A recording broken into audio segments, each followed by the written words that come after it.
garçon à découvert. Je peux bien vendre mon âme au diable. Avec lui on peut s'arranger,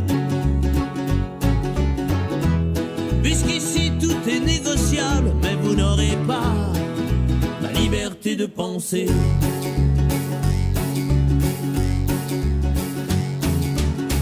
Prenez mon lit, les disques d'or, ma bonne humeur.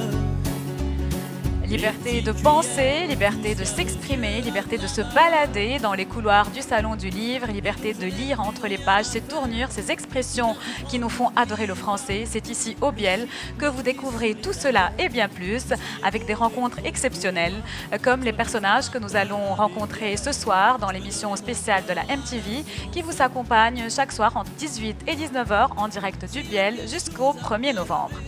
Mon premier invité aujourd'hui n'est pas un écrivain, c'est un consultant en stratégie de communication en ligne. Nasrim Sarra, bonsoir. Bonsoir. Votre livre à vous, c'est une bouffée d'oxygène, vraiment. Tout a commencé avec des statuts que vous postiez sur Facebook. Et d'un coup, tout s'est transformé en un recueil qui a un succès fou. Vous avez fait un tabac de signatures hier et aujourd'hui encore. Comment tout a commencé ? Et en fait, c'est dans le cadre de ma thèse de doctorat. Donc, j'essayais de faire une étude sur le personal branding sur Facebook.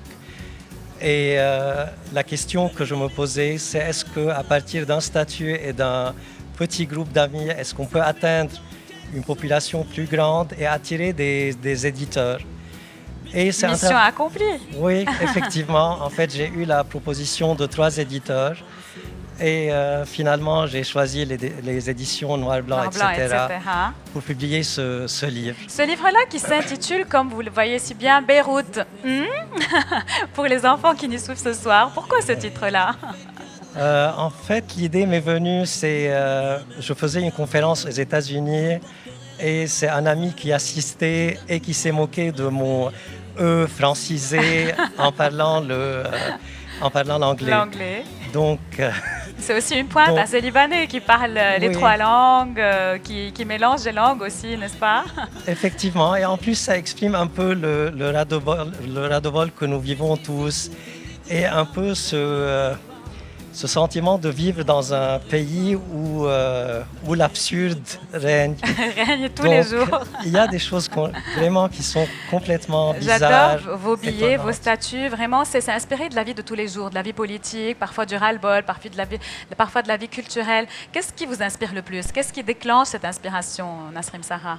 En fait, tout ce qu'on vit tous les jours. Donc, je parle de ce qu'on vit.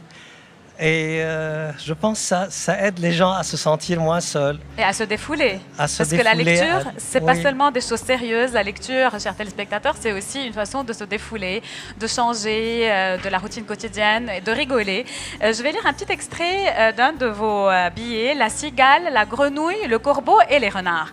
La cigale jaune ayant chanté tout l'été, qu'au printemps, les Daeshites nous attaquaient, se trouva fort dépourvu lorsque, sans aucun Daeshois, l'été fut venu. Oui. Etc.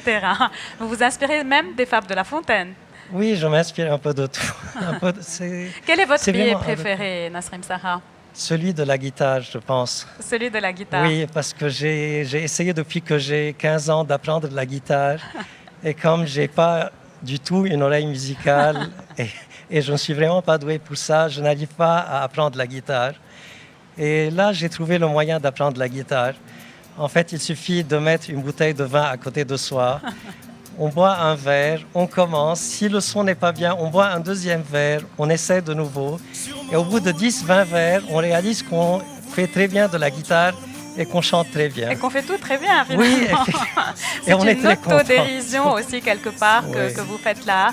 Et donc, on peut vous suivre également sur Facebook pour des nouveautés. Sinon, c'est cet ouvrage-là que les Libanais, je pense, pourront utiliser comme livre de chevet pour les mois à venir, pour s'amuser, lire un billet avant de s'endormir, pour rigoler. Merci Nasrim Sarra pour tous ces détails. Bonne chance pour la suite. On attend le prochain recueil. Merci. Merci beaucoup. Merci.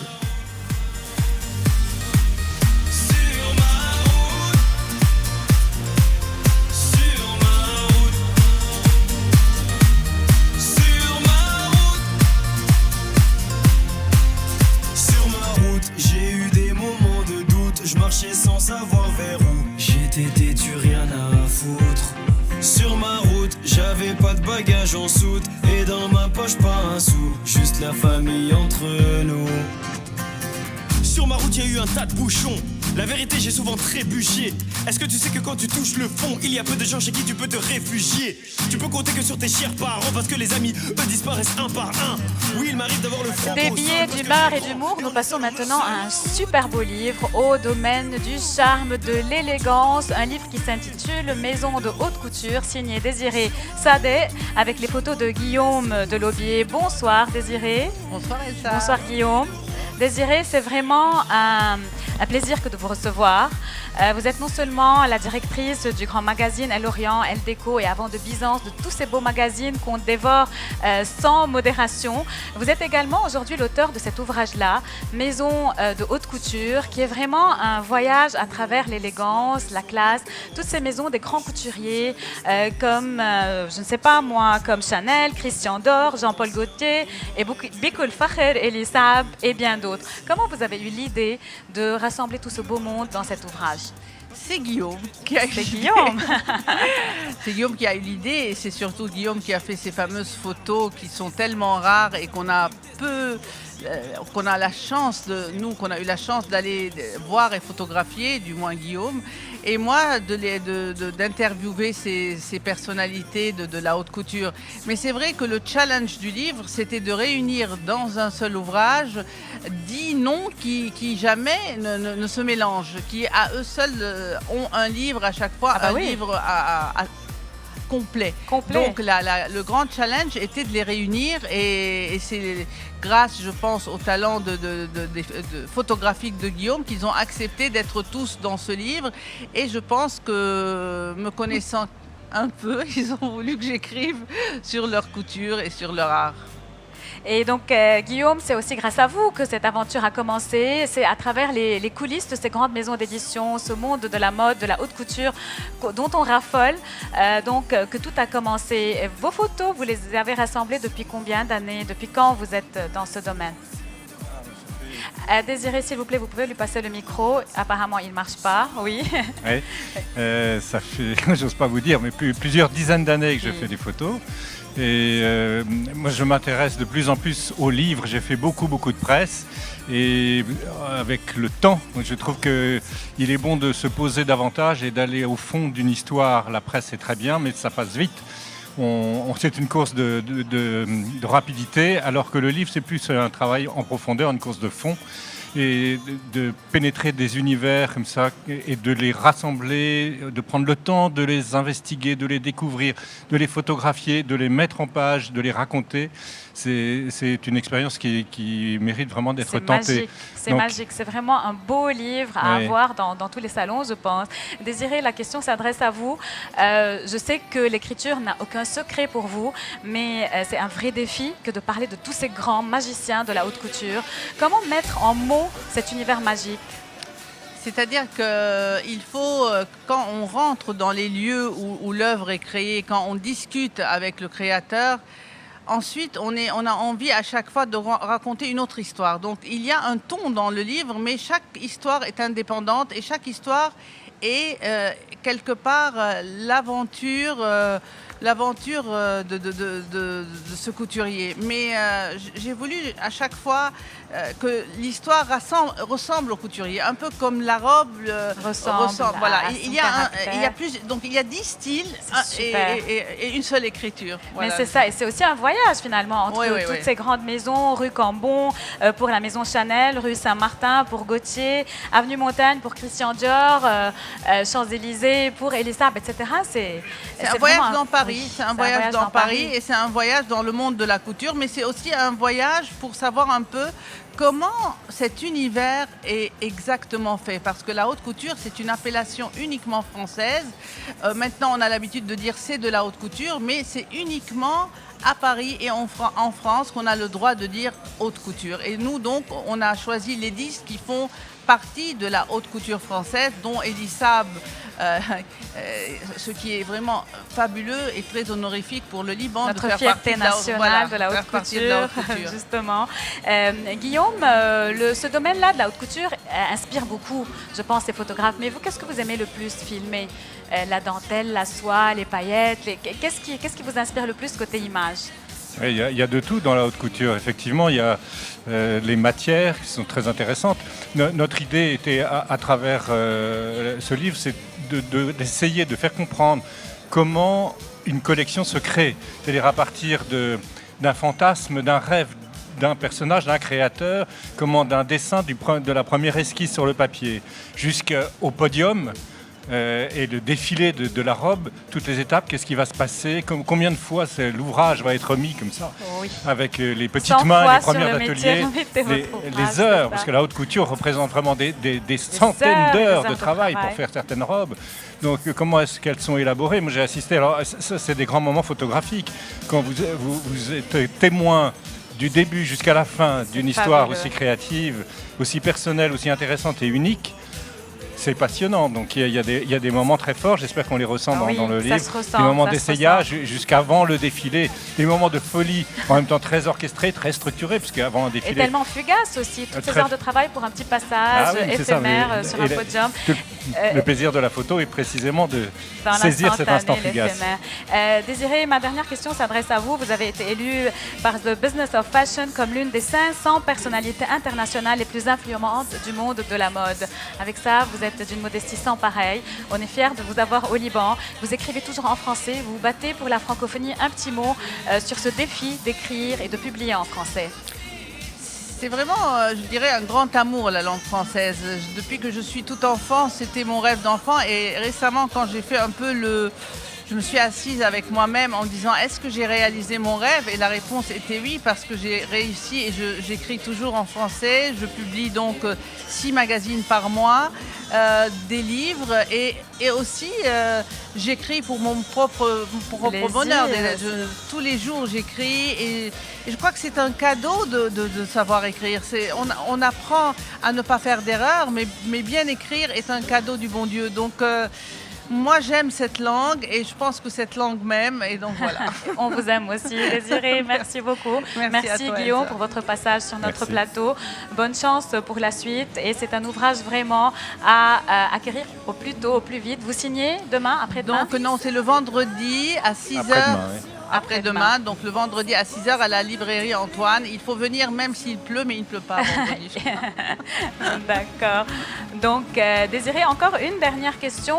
Pourquoi seulement ces stylistes-là, finalement? Les 10? Oui, les 10. En fait, il y en a 15. Ouais. On a pris 10 parce que les 5 autres, on a mis 2 ans à faire ce livre, il fallait 20 ans pour avoir les 15. C'est des stars, n'oublie pas que ces personnes sont très occupées et nous on vient les déranger au moment où ils font leur haute couture pour faire un livre. Donc ils ne sont pas tous prêts en même temps et Valentino était en train de refaire la maison au niveau des décoratifs. Il y avait Jean-Baptiste Avalier. Ma question il y aura un tome 2. On l'attend impatiemment. Merci encore et à bientôt. Merci. Mais les ombres pas, tout va, tout fonctionne, sans but, sans pourquoi, d'hiver en automne, ni fièvre ni froid. Elle met du vieux pain sur son balcon pour attirer les grenouilles.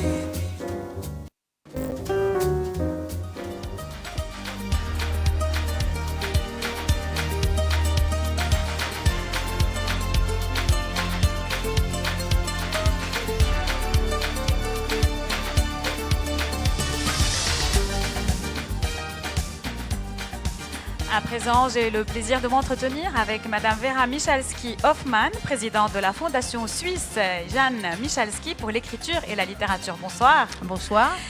Vous serez demain à 18h l'invité d'un débat fort intéressant intitulé « Défendre et promouvoir la littérature au XXIe siècle ». Défendre la littérature, c'est qu'elle est menacée? Menacée, pas vraiment, mais c'est de plus en plus difficile pour les écrivains qui ne sont pas des auteurs de best-sellers de vivre de leur plume. Et c'est un peu ça le but de ma fondation, c'est d'aider les auteurs à exister, à pouvoir créer dans la paix. Votre fondation, créée en 2004 à Montrichard, au pied du beau Jura suisse, en fait, son objectif, c'est justement de promouvoir cette littérature-là, mais c'est à travers plusieurs activités. Quel genre d'activités vous organisez? Alors, on a une activité à destination du public, c'est-à-dire on a des expositions liées à la littérature, ouvertes à tous, des rencontres avec des écrivains, des projections de films. On a une bibliothèque aussi ouverte à tous qui va avoir plus de 85 000 volumes. On a pas mal de livres en langue arabe aussi. En Suisse? En Suisse, à la campagne. Et puis, de l'autre activité est destinée aux professionnels du livre. Donc, on soutient des projets difficiles, des projets d'édition compliqués. On soutient aussi des salons du livre. On soutient des expositions liées à la littérature. Et surtout, à partir de 2017, on va soutenir des auteurs qui pourront venir dans des cabanes, accrochés dans les arbres. Ah là là, c'est tellement inspirateur. Et écrire avec la vue sur le lac Léman. Oh, Voilà. pas mal, c'est Oui, très joli. Et également, vous avez un prix, n'est-ce pas? On a le prix Yann Michalski de littérature qui s'adresse à un seul livre par an, mais qui peut être écrit dans toutes les langues du monde. Et Pas qui seulement peut être aussi en français, non, et pas toutes les seulement langues. un auteur suisse. Et donc de la fiction, de la non-fiction et même des livres illustrés. Mais un livre par an. Et vous aidez également, de manière financière également, ces artistes-là, ces écrivains. Ça s'applique aussi bien aux Suisses qu'aux étrangers? Bien sûr, oui, c'est une vocation totalement internationale. Oui. Et selon quels critères Alors, bon, les critères, j'espère, ne sont pas trop uniquement subjectifs, mais nous avons une commission qui examine les demandes de résidence à partir de 2017, et puis les livres sont jugés pour le prix par un jury international où il n'y a que des auteurs. Et chaque auteur, membre du jury, peut donner maximum 2 livres qu'il a trouvés magnifiques, édités dans les 5 dernières années. Voilà. Je pense que ça va faire le bonheur de beaucoup d'écrivains et d'auteurs qui nous écoutent ce soir. J'espère. Dites-moi, Madame Michalski, quel regard portez-vous sur la littérature francophone au Liban? Alors, la francophonie, je pense, est un sujet très intéressant. Évidemment, nous autres qui sommes en Suisse et qui écrivons en français, nous sommes très attentifs à tout ce qui se passe dans le monde francophone. Et comme je suis par ailleurs aussi présidente du BIEF, le Bureau international de l'édition française, je viens volontiers dans tous les pays où le français est la langue d'usage. Et enfin, moi, mon espoir, c'est que cette littérature en français existe le plus longtemps possible. Je suis ravie d'ailleurs demain, à notre débat à 19h, de le faire avec des grands auteurs libanais qui écrivent en français. Justement. Merci beaucoup pour votre passage Merci. dans notre studio et merci également pour tout ce que vous faites pour la littérature. Elle en a besoin. Merci à vous. Merci. Juste une seconde.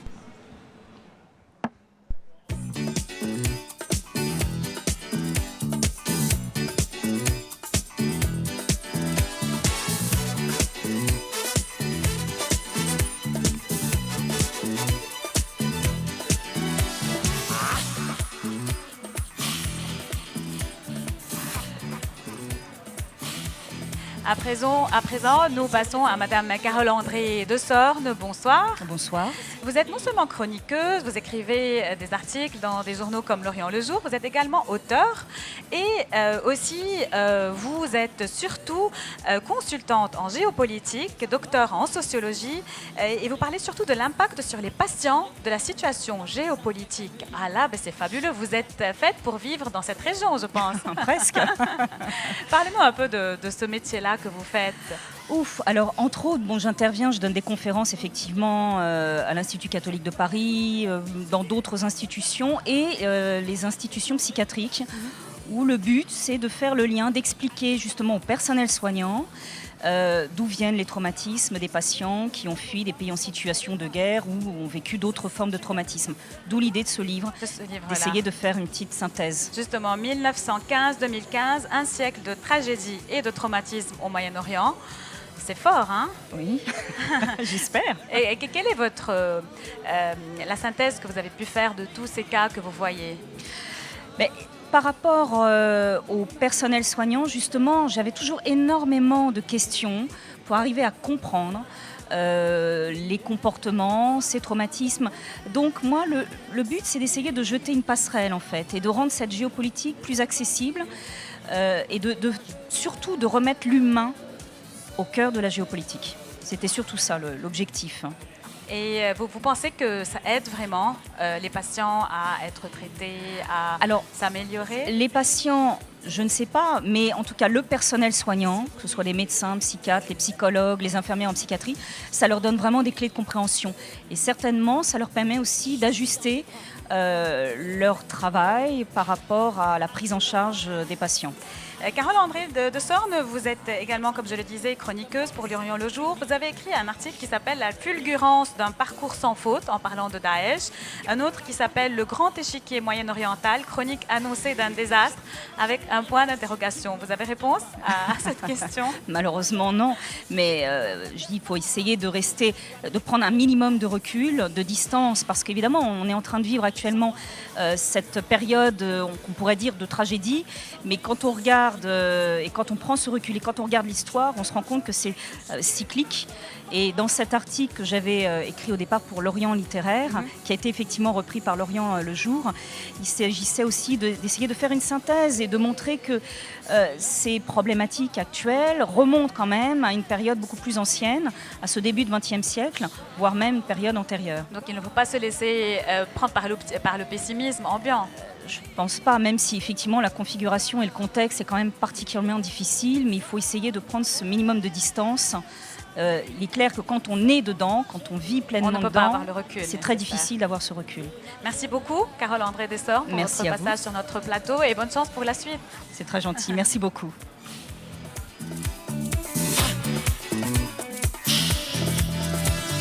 Voile sur le fil, barque sur le Nil. Oh, Alexandrie, Alexandra. Ce soir j'ai de la fièvre et toi tu meurs de froid. Ce soir je danse, je danse, je danse dans tes bras. Allez, danse, putain.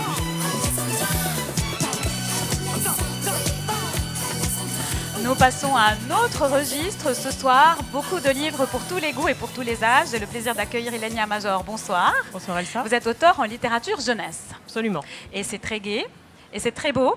Votre véritable nom, c'est Marjolaine Fernandez. Oui, tout à fait. Votre nom de plume, c'est Ilenia Major. Et vous faites beaucoup de séries qui plaisent aux ados, aux jeunes. Qu'est-ce qui vous inspire pour écrire à cette tranche-là ? Ce qui m'inspire, en fait, c'est le quotidien. Tout simplement, je regarde ce qui se passe autour de moi. Et il suffit d'être un petit peu curieux pour découvrir plein de choses drôles, de choses touchantes. Et simplement les raconter de manière à plaire aux enfants. Et donc, vous vous adressez à quelle tranche en particulier ? Alors en fait, je les prends dès tout petits et je ne les lâche plus jamais. J'écris aussi bien pour les petits que pour le primaire, le collège, le lycée et ce qu'on appelle la littérature fantasy, donc pour les ados et young adults. Ilenia Major, je trouve que c'est un véritable défi que de travailler, que d'écrire pour cette cible-là. Parce que c'est non seulement le fait de les attirer qui importe comme pour le reste des lecteurs, mais c'est aussi une façon de les éduquer. Vous êtes responsable quelque part des idées que vous leur donnez à travers ces livres-là. Comment relevez-vous ce défi ? J'essaie de passer quelques messages, mais peut-être le plus discrètement possible pour que ça ne soit pas lourd, qu'il soit perçu, mais tout en restant ludique. Je ne veux pas enfoncer des clous, je veux qu'ils s'amusent, mais qu'ils en retiennent quand même un petit quelque chose. Donc j'essaie toujours d'être positive, de garder un peu d'humour, de vraiment m'adresser à eux, mais de semer des petites graines. Ah bah oui, ça c'est très important. Parmi vos derniers ouvrages, il y a ce livre-là, Atchoum, très drôle, en ce début d'automne, avec le mauvais temps qui commence, aux éditions Samir éditeur. Vous pouvez nous donner un avant-goût de cette histoire-là ? Alors Atchoum, c'est une bande de copains qui, pendant les vacances, vont faire une balade à vélo et qui, dans un champ, trouvent un petit chevreuil. Voilà, un bébé chevreuil qui va être abandonné par sa maman. Ils vont décider de le recueillir, de le sauver, mais tout en cachant l'aventure à leurs parents, ce qui va entraîner bêtises et catastrophes. Ah là là, bon, on laisse les lecteurs découvrir la suite, n'est-ce voilà. pas ? Et vous êtes aussi l'auteur de séries de romans fantasy, dont La fille aux licornes, qui a remporté plusieurs prix. Qu'est-ce qui vous inspire vraiment ? Alors la fille aux licornes, c'est un petit peu deux thèmes. C'est à la fois les chevaux, ma passion de l'équitation, et également un petit peu de féminisme tout de même. Quand même. C'est l'histoire d'une jeune fille qui veut devenir licornière. Licornière, ça n'existe pas, il n'y a jamais eu que des licorniers, et qui va donc être rejetée par le maître licornier parce qu'elle est une fille. Pour être acceptée, elle va devoir relever un énorme défi, apprivoiser une licorne sauvage qui a été trouvée blessée. Donc voilà, il va falloir qu'elle fasse sa place dans un monde d'hommes. C'est pas facile. Voilà, c'est un beau message féministe que Absolument. vous leur passez également. Mais c'est pareil, j'essaie de le passer assez discrètement. Et vous rencontrez ici à Beyrouth beaucoup de jeunes, n'est-ce pas? Comment se font ces rencontres et votre approche par rapport à ce lectorat de jeunes Libanais? Alors les rencontres sont étonnantes parce qu'elles sont très riches, elles sont très émouvantes. Les enfants sont très bien préparés par les enseignants, c'est une véritable fête de les rencontrer.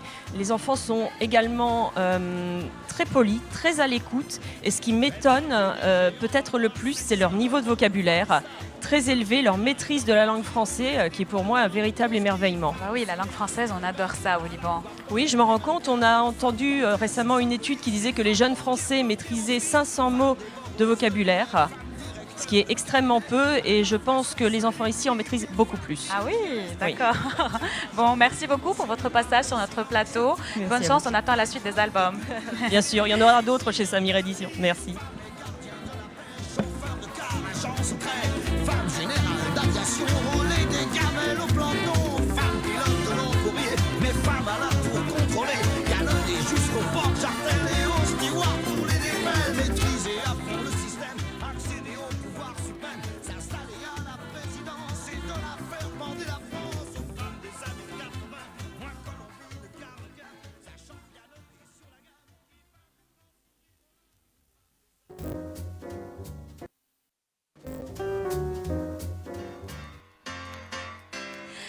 Aux amateurs de romans d'espionnage, vous allez être servis avec le nouveau thriller de Peter Germanos intitulé Les Minarets du Levant. Peter Germanos, bonsoir. Bonsoir, ça va. Vous êtes juge criminel et écrivain. Quelle combinaison? Quelle est votre passion première, l'écriture ou la magistrature? La lecture, disons. Ah. J'aime beaucoup mon métier, c'est un métier passionnant, mais qui n'a rien à voir avec l'écriture. L'écriture, ça fait longtemps que j'écris, même avant d'être juge. Et vous écrivez aussi bien des articles juridiques que des thrillers. C'est votre deuxième roman d'espionnage. Oui. Et donc c'est autour du même personnage. On se croirait dans les films de James Bond, sauf qu'ici c'est pas My name is Bond, James Bond, c'est My name is Haj, Marwan Haj. Marwan Haj, oui. C'est ça. Parlez-nous un peu plus de ce personnage. Marwan, c'est un officier dans l'armée libanaise. Et on a toutes les intrigues qui se passent au Liban, les divers services de renseignement qui opèrent à partir de Beyrouth et du pays. Et Marwan, qui est très nationaliste, qui aime son pays, essaye tant bien que mal de sauvegarder la sécurité nationale. Vous êtes inspiré par la situation géopolitique qui nous entoure. Vous faites aussi une analyse géopolitique quelque part dans ce roman-là, dans ce roman d'espionnage. Comment vous pouvez faire l'équilibre, vous avez pu faire l'équilibre entre un roman d'espionnage et une toile de fond tellement compliquée, aussi compliquée que celle du Moyen-Orient? Quand je faisais mes études à Assas, à Paris 2, toujours les Français étaient très intrigués par le Liban et en fait, ils ne comprenaient rien à la situation. Et je pense que nous, les Libanais, on arrive à peine à comprendre qu'est-ce qui se passe dans le pays. Et c'est une peinture. Je trace à peu près la situation et la complication et comment tout rentre dans tout et comment ça se passe. Et Les Minarets du Levant, chapeau bas, c'est un roman qui tient le lecteur en haleine. Je n'ai pas pu lâcher le bouquin avant de le terminer. De la première à la dernière page, c'est le suspense absolu. Comment vous construisez votre roman? En fait, tout d'un coup, j'ai en tête l'histoire et l'intrigue centrale. Et je suis inspiré par l'actualité. L'actualité, vous savez, l'actualité est plus forte que la fiction. Ah oui. Ce qui se passe actuellement dans notre région. Et puis je me suis dit, pourquoi pas écrire à propos de Beyrouth, du Liban? Pourquoi tous les écrivains écrivent à propos d'autres sociétés? Notre société est très riche au niveau de la fiction, du roman, et ça s'y prête. Donc vous êtes inspiré, comme vous dites, par notre vie quotidienne. Vous êtes inspiré également par ce qui se passe au Moyen-Orient. Vous dites concernant le Liban, donc l'une des phrases de gouvernement, n'arrivait plus à régler la crise des déchets qui paralysait le pays depuis plus de 3 semaines suite à la fermeture du dépotoir de Niamey. Que serait-ce de maintenir l'ordre public? Vous êtes pessimiste ou optimiste? Moi, par nature, je suis un pessimiste. Pessimiste. Par nature. Il ne faut pas le dire, mais vous savez, on a vécu dans la guerre, peut-être, ça vient de mon enfance. Et j'ai toujours senti que la situation est difficile. Ça n'a jamais été facile. Le Liban n'est pas un pays facile.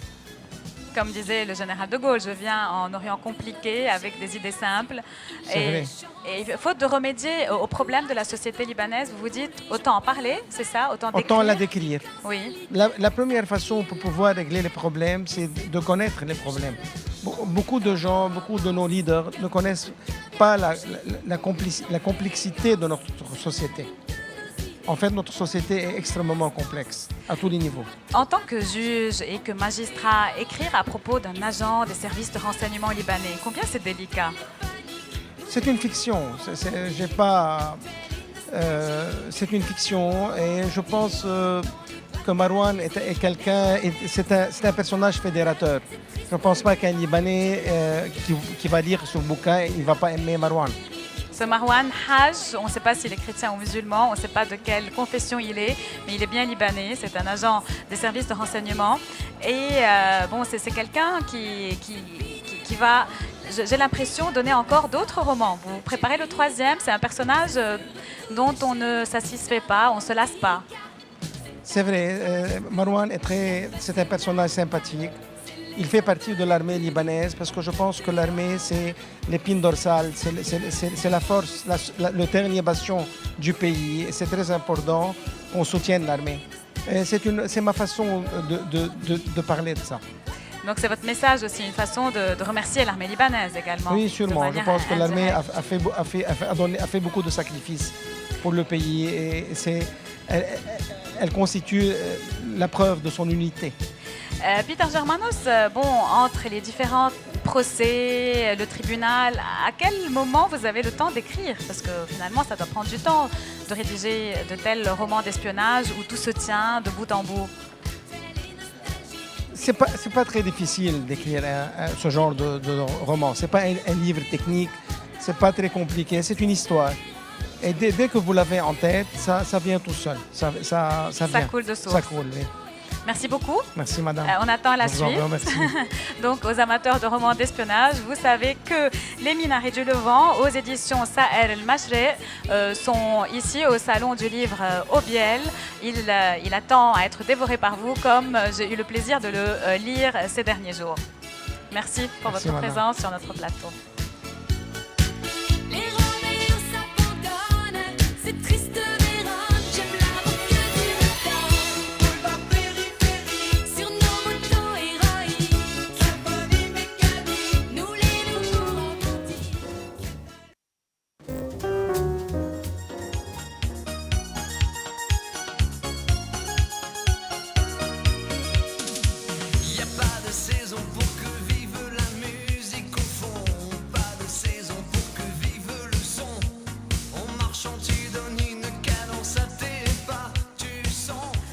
Quoi de plus gai et de plus beau pour terminer l'édition de ce soir que d'interviewer Madame Christine Lheureux. Bonsoir. Bonsoir. Bon, c'est vraiment un nom qui colle au personnage. Vous avez un si beau sourire, Madame Lheureux. Et donc, j'ai tenu à vous avoir, comme ça on dit, à garder le bon vin pour la fin, à la fin de cette émission, pour vous adresser aux enfants. Vous êtes l'instigatrice, l'auteur et l'éditrice du grand personnage très connu par les enfants aimé, Caillou. Oui, tout à fait. C'est vraiment un personnage qui dure depuis 1989 quand même. Oui. C'est une belle histoire. Comment tout a commencé? En fait, ça a commencé parce que au départ, j'avais envie d'écrire pour les enfants, mais au Québec, il y avait très, très peu de livres pour les très jeunes enfants. Et donc, je cherchais des idées.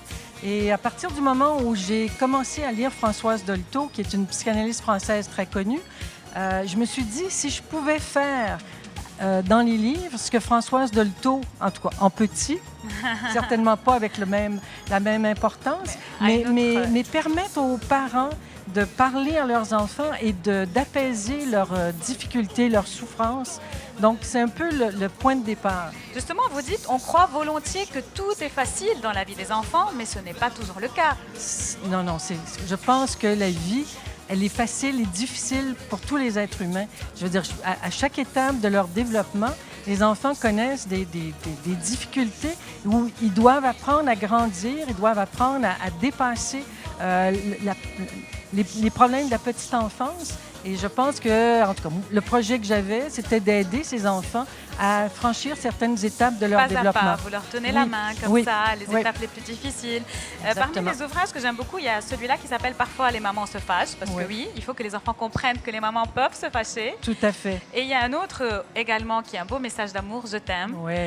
Ces livres-là, je pense que ce sont des intemporels. Vous les éditez, vous les rééditez. Oui. Tout à fait. Et quels sont les thèmes de prédilection du lectorat que vous avez, les mamans surtout et les enfants? Ben, je pense que Je t'aime, par exemple, est un livre qui revient constamment. Mais le succès le plus grand qu'on a eu jusqu'ici, c'est un livre qui s'appelle Le pot et qui est sur l'apprentissage de la propreté. Et ensuite, il y en a un autre qui s'appelle Fini les couches. Donc, ce sont deux moments très importants, et pour les parents et pour les enfants. Je pense que quand ça se fait dans la colère ou le malaise, ça se passe très mal. Ça casse. Exactement. Donc, il faut trouver Ces livres-là veulent aider les parents à dépasser ces moments difficiles pour leurs enfants. Et à partir de là, je veux dire, je pense que ça se passe très bien. Christine Lheureux, c'est jusqu'à quel âge les enfants vous lisent? Jusqu'à quel âge? Ils lisent, oui, Caillou. En fait, ils sont destinés aux enfants de 0 à 6 ans. C'est-à-dire qu'il y a 3 collections différentes de cailloux. Il y a Bébé Caillou pour les 0-2 ans. Il y a une collection qui est pour les 2 à 4 ans. Et il y a une collection aussi pour les 3 à 6 ans. Et pourquoi Caillou? Pourquoi un nom si original, Caillou? Bien, en fait, je ne voulais pas un nom qui soit identifié à un enfant précis. Donc, j'ai cherché pendant très longtemps et un jour, j'ai lu dans Françoise Dolto qu'elle demandait aux enfants qui venaient la consulter de ramasser un caillou sur le chemin en s'en venant à leur rendez-vous. Et à partir de là, je me suis dit, ah oui, tiens, ça pourrait être amusant comme nom pour un personnage. C'est un peu le petit poussé, non? Oui, un peu. Aussi, oui. Aujourd'hui, en 2015, Caillou a 26 ans. Oui. Vous pensez à éditer ou bien à publier de nouveaux sujets, plus d'actualité peut-être de la société moderne? Ben, en fait, on publie toujours une quinzaine de titres par année. Et le dernier en date, c'est Caillou a peur de Théo. C'est sur l'intimidation. Et je pense que c'est un thème qui est très d'actualité partout à travers le monde. Je veux dire, je pense que quand on apprend très, très jeune à trouver des mécanismes pour se défendre contre l'intimidation, et ça se passe déjà à la maternelle, très petit. Donc, je pense que ça peut vraiment aider les enfants à s'affirmer, à dire qui ils sont et à dire « non, je refuse d'être intimidé ». Au fil de ces 20 ans, vous avez sûrement rencontré beaucoup d'enfants qui vous ont parlé de Caillou. Quel est le compliment ou bien la phrase la plus touchante qu'un enfant vous ait dite? C'est difficile à dire, mais ce que je sais, c'est que souvent, par exemple, j'ai fait beaucoup de salons du livre et les enfants, les parents essayaient d'intéresser leurs enfants à certains livres, mais les enfants, tout ce qu'ils voulaient, c'était de venir devant les livres de Caillou et de se choisir un livre. Ah ben c'est fabuleux! Donc ça, je trouvais ça vraiment extraordinaire. Un comportement qui vaut mieux que 1000 mots, n'est-ce oui, pas? voilà. Et dites-moi, Madame Lheureux, la jeunesse libanaise, vous l'avez aussi rencontrée, je présume, au Salon du Livre. Oui, un peu. Quel est votre regard par rapport à ces enfants-là qui lisent le français toujours au Liban? Oui. Ben, pour moi, tous les enfants du monde se ressemblent. Ils ont les mêmes besoins, les mêmes aspirations, la même joie de vivre aussi. Je trouve que les enfants ici, ils sont très joyeux, ils sont très... heureux. Oui, tout à fait. Malgré tout, la situation ambiante peut-être, le stress des parents, etc. Donc, c'est ce qui est important. Et je voulais également vous demander donc, d'adresser un message aux enfants libanais qui vous écoutent ce soir, qui aiment Caillou, qui suivent Caillou, qui ont des DVD de Caillou, qui lisent les livres de Caillou. Donc, un petit message comme ça aux enfants libanais, aux mamans de ces enfants qui leur lisent les ouvrages.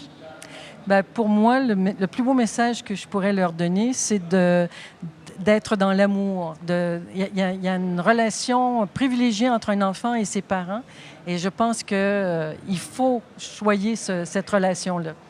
Super. Et finalement, pour terminer, de cette relation entre le Québec, le Liban, le Canada, le Liban, c'est aussi la même lutte pour maintenir ce français malgré une vague anglophone très forte chez vous, une vague arabophone, anglophone également très forte dans notre région. Nous essayons de maintenir ce français-là. Vous sentez que c'est la même bataille que nous menons? Absolument, absolument. C'est très, très semblable. Je pense que de la même façon, pour nous, c'est une lutte de tous les jours parce qu'on est envahi, on est entouré par des milliers d'anglophones et vous vivez une situation très, très semblable, effectivement. Aussi, on prend notre force les uns des autres également. Et je pense qu'il faut aimer le français et à partir de là, cette langue va survivre aussi bien au Liban qu'au Québec. Madame Leroux, merci beaucoup. Ça me fait plaisir. C'est sur cette note positive que notre émission prend fin pour ce soir. Je rappelle le quiz MTV. Vous avez quelque chose à ajouter? Oui. Est-ce que je pourrais en profiter pour vous souhaiter un bon anniversaire? Ah! Comment le savez-vous? Ah, quelle chance! C'est gentil.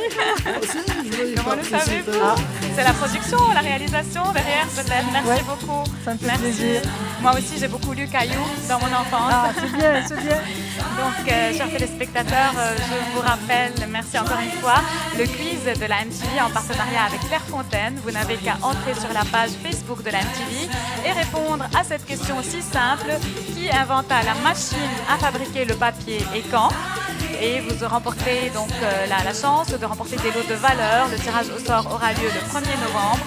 Merci d'être attentif à notre émission chaque soir. Merci encore, Madame Leroux. À très bientôt. Joyeux anniversaire.